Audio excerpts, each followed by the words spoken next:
मराठा नेते मनोज जरांगे पाटील यांची ज्येष्ठ समन्वयक राजन जाधव यांच्या निवासस्थानी सदिच्छा भेट.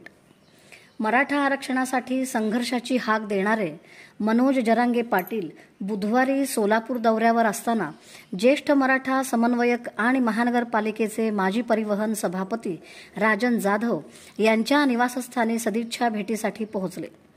राजन जाधव यांच्या मातोश्री सगुणाबाई जाधव यांच्या निधनानंतर त्यांना श्रद्धांजली अर्पण करण्यासाठी आणि कुटुंबियांचे सांत्वन करण्यासाठी धर्मशील लाईन येथील त्यांच्या घरी त्यांनी भेट दिली.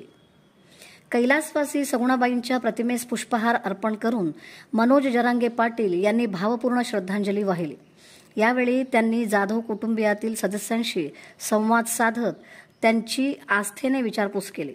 याप्रसंगी अमोल शिंदे, माऊली पवार, शेखर जाधव, विक्रांत जाधव, अक्षय जाधव, श्रीधर काळे, सचिन साळुंके यांच्यासह जाधव कुटुंबातील सदस्य उपस्थित होते.